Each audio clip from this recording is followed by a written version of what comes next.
देखिए जगत गुरु तत्वदर्शी संत रामपाल जी महाराज के मंगल प्रवचन।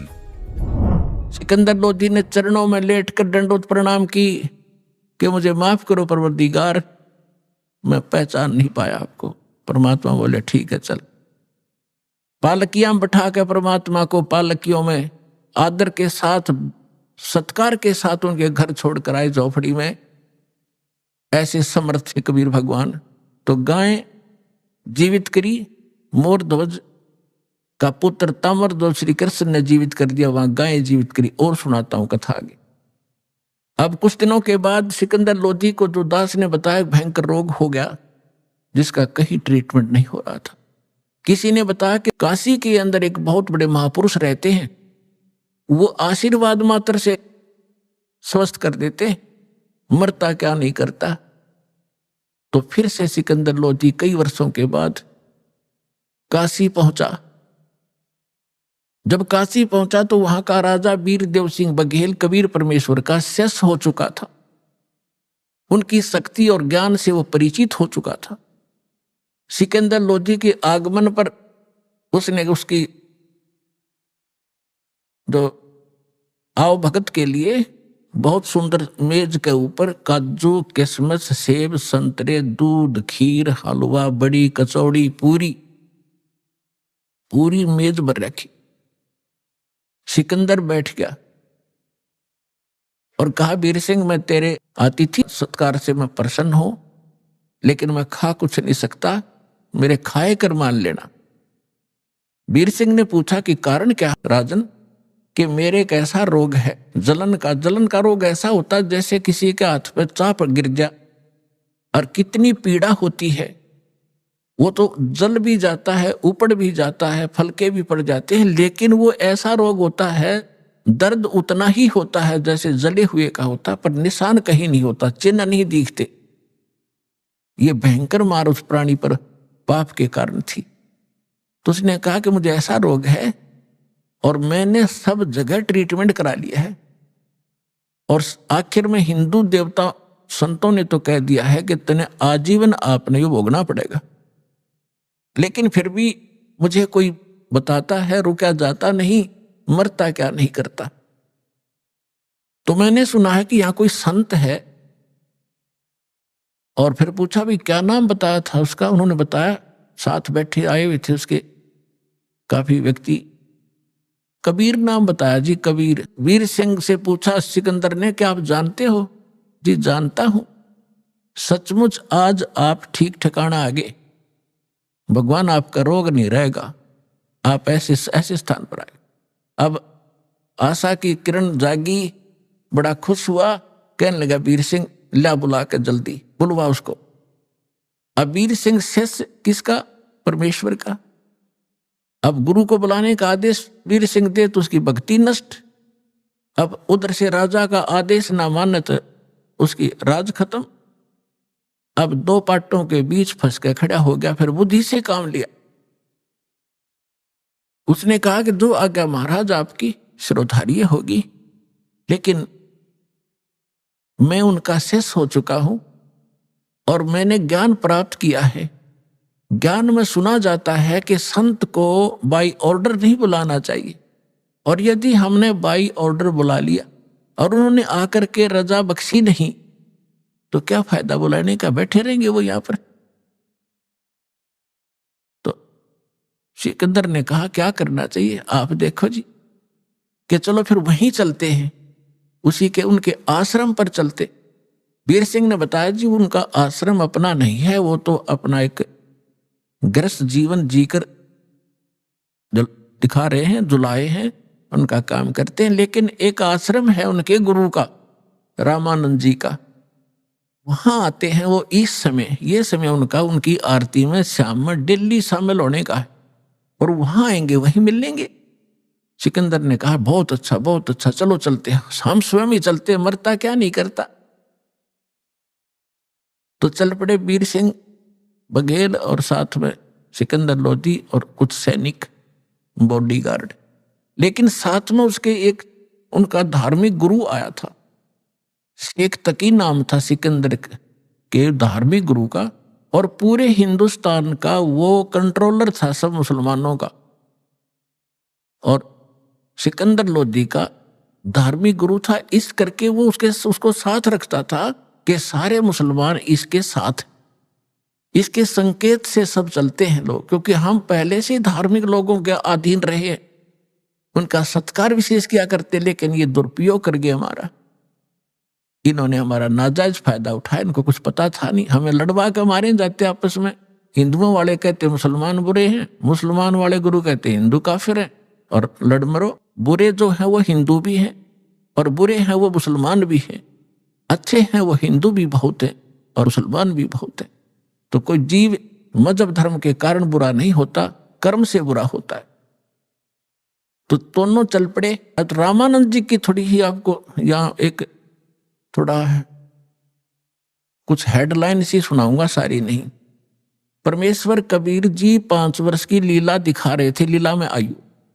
स्वामी रामानंद जी ब्राह्मण जाति में जन्मे थे, बड़े विद्वान प्रसिद्ध थे, 4 वेदों, 18 पुराण, 11 उपनिषद, महाभारत, गीता, इन सब को कंठस्थ याद कर रखा था। और 104 वर्ष के हो चुके थे जब परमात्मा 5 वर्ष के थे। और 5 वर्ष की आयु में परमात्मा ने उसके 104 साल के विद्वान पंडित के छक्के छुड़ा दिए थे, ज्ञान में नतमस्तक हो गए थे वो। और फिर दिखा था कि हम ही अलखला है कुतुब गोस और पीर, गरीबदास खालिक धनी हमरा नाम कबीर, ए स्वामी सृष्टा में सृष्टि हमारे तीर, दास गरीब अधर बसूं वहां रहता हूं सतलोक में, मेरा नाम कबीर। इस बात से रामानंद क्षुब्ध हुआ था कि तू दानक का बेटा, जुलाहे का पुत्र, मांग कर तू रोटी टुकड़ों पर पलने वाला व्यक्ति अपने आप को भगवान कहता है। तो परमात्मा ने उसका भ्रम तोड़ा था और सतलोक लेकर गए थे, जहां मालिक रहते हैं सचखंड में। वहां देखा था वही धानक रूप में, एक पहले एक देखा, दूसरा रूप में परमात्मा विराजमान थे। और फिर जाकर उस तख्त पे बैठे भगवान खड़े हो गए थे और नीचे से 5 वर्ष का वो धानक का बेटा गया था, वो सिंहासन पर विराजमान हुआ था। और फिर वो तेजों में शरीर उसी में समा गया था, वो भगवान जो दूसरा ओरिजिनल भगवान दिखा था। और फिर उसको वापस छोड़ा था रामानंद जी को, जब कहा था 2 ठौड़ है एक तू भया एक से तो, और गरीबदास समकार ने तुम आई हो मगजो। बोलत रामानंद जी सुनो कबीर करतार, और गरीबदास सब रूप के तुम ही सृजनहार। मैं भक्ता मुक्ता भया कर्म कुंड भयो नाश, और गरीबदास निज ब्रह्म तुम पूर्ण ब्रह्म आप ही हो, मेरा हुआ दृढ़ विश्वास। तो उसके बाद रामानंद जी ने सभी ब्राह्मणों से कह दिया था भगवान आगे भाई। और ऋषि 1400 तो ऋषि बना रखे थे उस महापुरुष ने, लेकिन वो नकली थे, वो चले गए, कुछ रह गए। तो वो अपना थोड़े बहुत उसके संपर्क में रहे, लेकिन उन्होंने तो भगवान के लिए निकले थे। परमात्मा उनके सामने खड़े थे, उन्होंने परमात्मा के चरण पकड़ लिए 5 वर्ष के बालक के, 104 साल के ब्राह्मण ने। तो उसके बाद रामानंद जी को पूर्ण विश्वास हो गया था कि मैं गलत रास्ते चल रहा था और भगवान के लिए मैं भटक रहा हूं, मुझे भगवान मिल ही गया, मैंने समाज से क्या लेना, रहो तो रहो ना जाओ। परमात्मा के ज्ञान से पता चलता है आज हम हिंदू हैं, मृत्यु के बाद हम मुसलमान के घर भी जन्म ले सकते, फिर हम हिंदुओं के साथ लड़ रहे होंगे, ये हमारा ज्ञान है, बच्चों जैसी बात कर रहे। तो रामानंद जी ने इस आधार से अपना आश्रम वहीं बरकरार रखा था। वो चेले चाले चले गए थे, थोड़े बहुत रहे थे। तो डेली आरती करा करते थे, शाम के समय परमात्मा भी वहां जाते थे कबीर साहब। तो सिकंदर लोधी और वीरदेव सिंह बघेल जब वहां पहुंचे, वो पहले चले गए समय से, क्योंकि उसका तो लगन लाग रही थी, चल वीर सिंह जल्दी चल। वो घंटा आध घंटा पहले चले गए। तो गेट पर खड़े थे जो रामानंद जी के सेवक, तो गेट कीपर से पूछा, और वीरदेव सिंह को पता था कि स्वामी रामानंद बेशक से परिवर्तन इनमें हो गया है, लेकिन मुसलमानों से अब भी नफरत करते हैं। अन्य कास्ट वालों को तो अब नहीं ये नफरत करते, हिंदुओं को, मुसलमानों से अब भी घणे नफरत करते हैं और आश्रम में प्रवेश नहीं करने देते। और यदि मैं एज इट इज ले जाऊंगा तो मुझे हानि कर देंगे, और मेरे गुरुजी भी नाराज हो जाएंगे। इसलिए उसने गेट कीपर से कहा, सेवक जो खड़ा था पैरे पे, कि भाई ऐसे ऐसे बताओ, दिल्ली के बादशाह सिकंदर लोधी जी आए हैं और वो कबीर साहब से मिलना चाहते हैं। तो उसने बताया, पहरेदार ने बताया कि कबीर साहब आए नहीं, अभी आने ही वाले हैं, अभी आरती का समय में कुछ टाइम रहता है और वो नहीं है। सिकंदर ने कहा कि चल अंदर बैठ जाते हैं, थोड़ी देर इतने इंतजार कर लेंगे। वीर सिंह ने कहा कि जी यहाँ की कुछ मर्यादाएं हैं, मैं पता कर लेता हूं, कि स्वामी जी से पता करो और आज्ञा लेकर आओ कि दिल्ली के बादशाह आए हैं और परमात्मा कबीर जी से मिलना चाहते हैं और आपके भी दर्शन करना चाहते हैं और कुछ देर यह इंतजार करना चाहते हैं जब तक कबीर जी ना आए।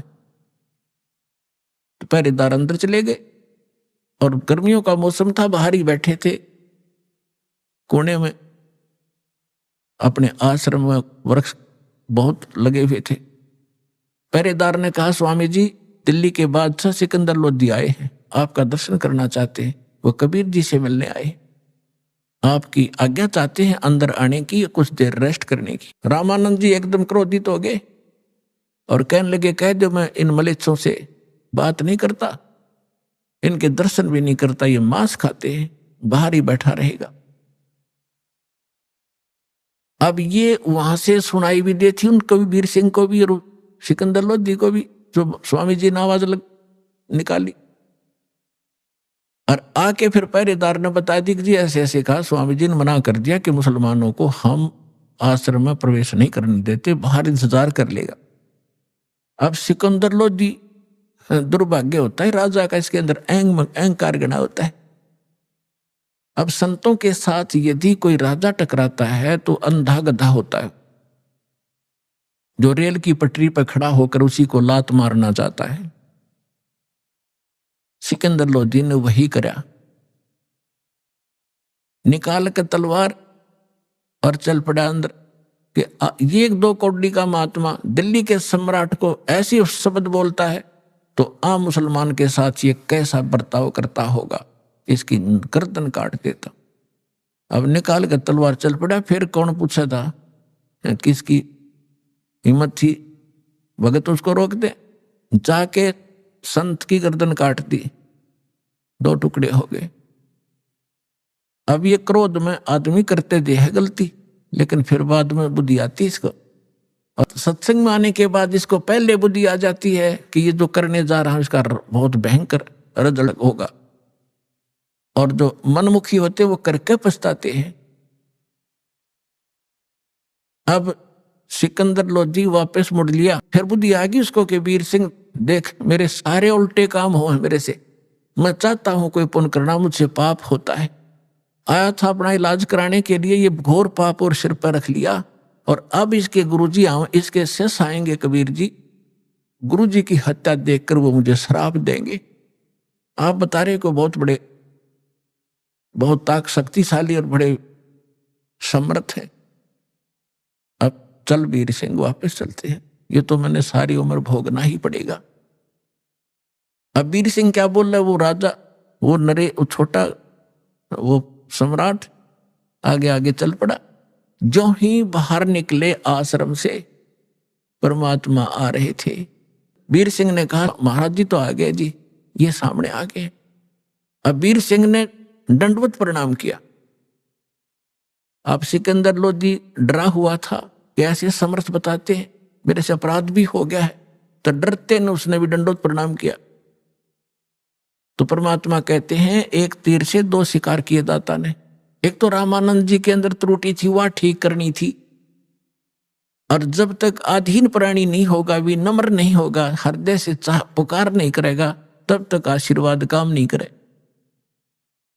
अब जब तक यह घटना ना घटती, सिकंदर लोधी के अंदर इतनी नम्रता नहीं आती, और परमात्मा भी उसके ट्रीटमेंट में जानकर नहीं कर पाते, क्योंकि वो करते नहीं ऐसे व्यक्ति को जब तक वो विनम्र नहीं होले। तो सिकंदर लोधी ने दोनों दंडवत प्रणाम की वीर सिंह ने, तो परमात्मा ने दोनों के सिर पर हाथ रखा और कहा कि इस भिखारी के सामने 2 नरेश आज कैसे प्रणाम कर रहे हैं, मेरी खैर तो है। तो ऐसे उन्होंने सिर पे हाथ रखा था और सिकंदर लोधी का वो रोग सुमंत्र हो गया तुरंत। बोलो सतगुरुदेव की जय हो, कबीर भगवान की जय हो।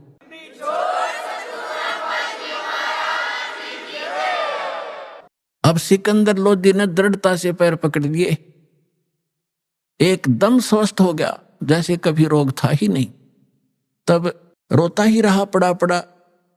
कबीर साहब ने कहा उठो राजन उठो, क्या बात होगी? कि भगवान परमात्मा ने पूछा कैसे आना हुआ? कि जिस लिए आया था वो तो आपने ठीक कर दिया, लेकिन मुझसे एक भयंकर भूल बन गई, ऐसी गलती बन गई दाता आप माफ नहीं कर सकते। परमात्मा ने कहा भी बता, कोई भी तेरी गलतियां मैं माफ करता हूं, कोई भी गलती कैसी भी है। खड़ा हो गया, फिर उसने सारी कहानी बताई। जी ऐसे ऐसे हमने प्रार्थना की थी, आपके गुरुजी ने हमारे साथ बद व्यवहार किया, मेरे अंदर नीचता है, मेरे अंदर राज का अहम था, मेरे से गलती होगी, मैंने गुस्से में उनका सिर काट दिया, उनका कत्ल कर दिया, मुझे माफ करो। परमात्मा बोले कोई बात नहीं राजन, मेरे साथ आ जा, इनका अंतिम संस्कार करा के जाना, नहीं तो लोग तुझे बहुत बुरा भला करेंगे, कहेंगे और कुछ भी गड़बड़ हो सकती है। आज कोई बात नहीं। अब वो सोच तो ये रहा था कि ये सुनेंगे कि इनके गुरु के कत्ल हो गया तो ये अंधाधुंध श्राप देंगे मुझको, लेकिन उनके मुंह पे शिकन भी नहीं आई चेहरे पर। कहा कोई बात नहीं, कौन किसने मारे, ये तो संस्कार था आपका, उसका इसकी मृत्यु आपके हाथ से लिखी थी। अब सिकंदर वीर सिंह से कहता है, वीर सिंह वे संत देखे पर इसते नीचे नीचे, नहीं तो पहला पता नहीं कहता गाली दे मेरे ते और कितना शराब दे देता, और देख कितने प्यार से बोला। अब वीर सिंह सोच रहा है कि ये तो ट्रेलर देखा आपने, अब और देखियो क्या क्या होगा। अंदर जाकर देखा कि रामानंद जी का शव 2 भागों में अलग अलग पड़ा था, कपड़े ढक रखे थे और वहां पर ब्लड बह रहा था। सब जब कबीर साहब अंदर गए तो वहां सेवक जो रहते थे वो दौड़ कर आए, कहा कि कबीर जी सिकंदर लोधी ने गुरु जी का कत्ल कर दिया आज, राजा दिल्ली के बादशाह ने। तो परमात्मा ने कहा रे भले आदमियों, तुम आज तक ये नहीं समझ सके सन भगत होकर के कौन किसने मारता है, कोई संस्कार था इनका। और कोई बात नहीं, हो गया सो हो गया, बात ने बढ़ाया नहीं करते, कोई बात नहीं, चुप रहो। अब इतने में पीछे पीछे सिकंदर लोधी वो आगे, उसको देखकर फिर डर गए सारे, ये फिर आ गया भाई। अब परमात्मा ने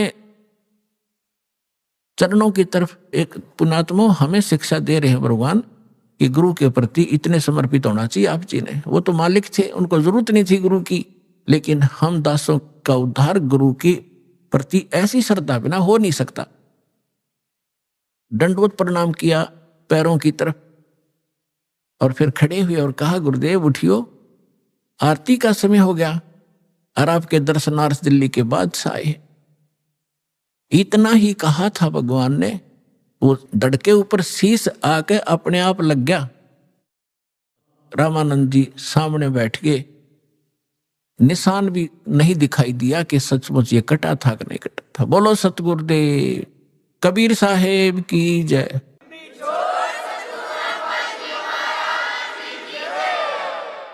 अब रामानंद जी ने जब देखा सामने सिकंदर फिर खड़ा है, उसका फिर तोड़ी पड़ गई सलवटे माथे पर, लेकिन उधर से दिमाग हटा के कबीर साहब ने, रामानंद जी ने देखा सामने और क्या देखा कि आधे हिस्से से ब्लड, आधे से दूध निकला बॉडी से। तब कबीर साहब से पूछा कि हे भगवान मुझे ये कारण बताइए, मेरे शरीर से या तो ब्लड निकले, दूध का मतलब क्या, तो आधा दूध कैसे निकला। तो परमात्मा ने कहा कि जब से आप को ज्ञान हुआ है उसके बाद आपने हिंदुओं के शूद्रों से तो नफरत छोड़ दी।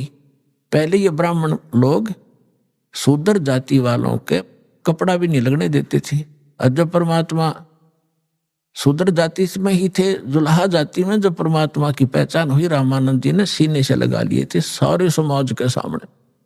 और उसके बाद कोई, उससे पहले वो केवल ब्राह्मणों को दीक्षा देते थे, अन्य को नहीं देते थे। उसके बाद सभी कौम को हिंदुओं को वो दीक्षा देने लग गए थे। अब परमात्मा ने बताया कि स्वामी जी, हम परमात्मा को तभी प्राप्त कर सकते हैं जब हमारे अंदर से राग और द्वेष दोनों नाश होंगे। आप हिंदुओं से तो नफरत करना छोड़ चुके हो, शूद्रों से, लेकिन मुसलमानों से अभी नफरत करते हो। परमात्मा के सब बच्चे हैं आपके, आज तक आप भी यही सोच रहे हो कि ये मुसलमान और ये हिंदू है। उस मालिक के जीव हैं हिंदू और मुसलमान, यह हमने अलग से अपनी पहचान बनाकर हम दो बढ़कर दुखी हो रहे। 1 घंटे तक परमात्मा ने इसी विषय पर सत्संग सुनाया। रामानंद जी की आंखों में आंसू पड़ने लगे, कहने लगा भाई मैं गढ़ा निकम्मा आदमी था, आज तक मेरे अंदर ये दोष बरकरार था, आपने मेरी आंख खोल दी। खड़ा होकर उस महापुरुष ने सिकंदर लोधी को सीने से लगा लिया कि बेटा मेरी घड़ी भूल थी, आज मेरी आंख खोल दी मेरे बच्चे ने, भगवान है ये, लेकिन आज मेरी वो सारा दोष भी समाप्त हो गया। आज के बाद मैं किसी के प्रति कोई नफरत नहीं रखूं। बोलो सतगुरुदेव।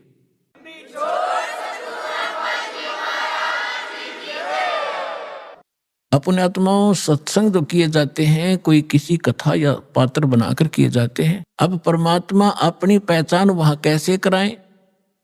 धर्मदास जी को ये उदाहरण देकर छोड़ दिया था कि अभिमन्यु को क्यों नहीं जीवित कर सके तेरे भगवान, अगर ये समर्थ थे तो अब आपके रूबरू कर दिया कि उस समर्थ परमात्मा ने वह गाय जीवित की, सिकंदर लोधी ने गर्दन काट दी, रामानंद जी वो जीवित कर दिए। और सुनाता हूं इस भगवान कबीर साहब की शक्ति। अब कबीर साहब से सिकंदर लोधी ने अर्ज किया कि हे भगवान, हे अल्लाह के रूप, आप दिल्ली चलो मेरे साथ, और वहां की जनता में भी यही आग फैल रही है, हिंदू और मुसलमानों की आपस में बहुत झगड़े रहते, मुझे भी चैन से नहीं रहने देते। आपके इतने निर्मल विचार हैं दाता, वो सारे एक हो जाएंगे, आप मेरे साथ चलो। परमात्मा बोले मैं ऐसे नहीं चलता, पहले मेरा शिष्य बन तब मैं जाऊंगा। कहने लगे जी बोलो क्या? शिष्य बन गया मैं? मेरे तो जीवन ही नहीं था, आपने दान दिया है जीवन, मैं आपका शिष्य, आप मेरे मालिक हो। परमात्मा बोले सुन ले, कुछ नियम होते हैं शिष्य के, शराब मांस तमाकू छुआ नहीं का, और अपने राज्य में मुनादी कर देना, प्रतिबंध लगा देना, कोई जीवन सा नहीं करेगा। अब उसने कहा कि देखो जी, मैं प्रयोग नहीं करूंगा मांस आज के बाद, ये मेरा पक्का वायदा हो लिया। तम्बाकू भी नहीं प्रयोग करूंगा, शराब तो हम प्रयोग करते ही नहीं। और दूसरी रही बात कि मैं प्रतिबंध जरूर लगा दूंगा, लेकिन मैं मजबूर हूं, ये मुसलमान मेरी मानेंगे नहीं, और मैं ज्यादा जोर दूंगा तो मेरा राज खत्म कर देंगे, इसलिए मैं विवश होऊंगा इस बात पर। परमात्मा बोले ठीक है, तू मत खाना। अब ठीक है जी। तो परमात्मा चले गए झोपड़ी में, वो आ गए अपने राज दरबार में बीरसिंह के पास। तो वहां शेख तकी नाम का जो गुरु था मुसलमान, उसको जाकर के राजा ने बताना ही था अपनी खुशी कि भाई आज मैं कमाल हो गया, मैं बिल्कुल स्वस्थ हो गया। तकी शेख तकी जी, हे पीर जी, और कबीर साहब ने केवल आशीर्वाद दिया था, मेरे सिर पे हाथ रखा था, मैं स्वस्थ हो गया, मेरा कति आज कोई मुझे रोग का नामो निशान नहीं है, मैं बहुत खुश हूं, और वीर सिंह अब खाना खाऊंगा, और खूब छक कर रोटी खाई। अब कहते हैं 2 फकीर और 2 वजीर ये कभी भी एक दूसरे की प्रशंसा सुन नहीं सकते। अब उसके आग लागी कि तेरी महिमा कम और कबीर की महिमा ज्यादा होगी। तो मुंह तो डाल दिया शेख तकी ने। सिकंदर लोधी को मालूम था कि शेख तकी रूस गया तो मुसलमान ग्रुप सारा रूस गया तेरा, और ये आग लगा देगा, तेरे राज को नाश करवा देगा। चिंतित हुआ, पूछा क्या बात है, क्यों चिंतित हो, कैसे आपने नाराज हो गए मेरे से? तो उसने कहा कि मेरी क्या जरूरत है, तुझे पीर मिल ही गया है, काफिर काफिर। अब उसने सोचे सिकंदर लोधी ने कहा ये इसका तो यो रोग लाग गया भाई। तो कहने लगा जी क्या बात है बताओ तो, कि क्या जरूरत है तुझे? आप तो कहता ठीक कर दिया, और आप ये कहते हो रामानंद को जीवित कर दिया, मेरे सामने जीवित करके दिखाओ तब मानो मैं। अपने आत्मा सिकंदर लोधी चिंतित हो गया, अब वीर सिंह ने एक बीच का रास्ता निकाला। वीर सिंह ने कहा शेख तकी जी देखो, आप भी पीर हो, गुरु हो, और वो भी गुरु हैं। देखो, संतों की लड़ाई ज्ञान की होनी चाहिए, इन सीधी शादियों की नहीं होती, क्योंकि वो ज्ञान से परिचित थे। आप ज्ञान की चर्चा कर लो उनके सामने, हम बुला लेते हैं। बुला लो, बुला लो। अब कबीर साहब आ गए, सिकंदर लोधी और सारे बैठ गए, हजारों लोग श्रोता आ गए। तब परमात्मा ने कहा कि बोल प्रसन्न कर भाई शेख तकी। उसने कहा कि हमारे पीर जो मोहम्मद जी थे ये अंतिम रसूल थे, उसके बाद कोई रसूल नहीं आएगा। और जो साधना हम करते हैं वो हमारे अल्लाह ने सीधा बताया था हजरत मोहम्मद जी को, और कुरान शरीफ का ज्ञान सीधा दिया था एक फरिश्ते के माध्यम से, जबरील के माध्यम से। हमारा कुरान शरीफ 1 नंबर का ज्ञान है और आपका ज्ञान व्यर्थ है, ये गॉड गिवन नहीं है। हमारी साधना सर्वश्रेष्ठ है। तो परमात्मा ने कहा कि देखो पीर जी, परमात्मा की भक्ति किस लिए की जाती है? घर में सुख हो, शरीर स्वस्थ रहे, घर में कोई दुर्घटना ना हो, कोई अशांति ना हो, कोई इसी प्रकार का कोई ऐसा अनहोनी ना हो, ऐसे इसलिए करते हैं। और मोक्ष हो, कहाँ ऐसे करते हैं कि आप हजरत मोहम्मद जी जितनी साधना, नमाज या कोई परहेज रख सकते हो कि नहीं? नहीं, वो तो महापुरुष थे, वो तो नबी थे, रसूल थे। तो उन जितनी आप नमाज भी नहीं कर सकते इसी श्रद्धा से। हजरत मोहम्मद जी का जीवन देखो, वो पहले भी दुखी थे और नबी बनने के बाद भी दुखी। साधना करते करते पैर टूट गया उनके ऊपर। पहले उसकी मां की गर्भ में थे जब पिता की मृत्यु, 6 वर्ष के हुए जब मां की मृत्यु, फिर दादा पाले था, 8 वर्ष के हुए दादा की मृत्यु, अनाथों की तरह पला। और फिर उसका 25 वर्ष की आयु में एक 40 वर्ष की आयु की एक औरत से विवाह हुआ, जो 2 बार पहले विधवा हो चुकी थी। उसके बाद उससे उसको 7 संतान हुई, 3 पुत्र और 4 पुत्रियां। और जब वो नबी बन चुका था उसके बाद उसके 3 पुत्र मर गए उसकी आंखों के सामने। तो खाक साधना है तुम्हारी। और इस भक्ति से ऐसे कर टूटते रहे तो क्या भक्ति है ये तुम्हारी? अब फिट्टे मुंह हो गया उसे शेख तकी, चुप हो गया। कहने गए तो हमारे नबी की बेइज्जती करता, हम सुन नहीं सकते हैं, ये कहकर उठकर झंडी फाड़ दी। इनके पास यही है, नकलियों के पास बकवास करना। फिर सिकंदर लोधी का यह बात हृदय में दचगी के सचमुच खाक साधना थी वह। लेकिन वो राजा बोल नहीं सकता पब्लिक के सामने। पब्लिक के सामने संत ही बोल सकता है। संत सर्व हितैषी होते हैं, वो केवल अपने राज के हितैषी होते हैं। अभी आपने सुने संत रामपाल जी महाराज के मंगल प्रवचन।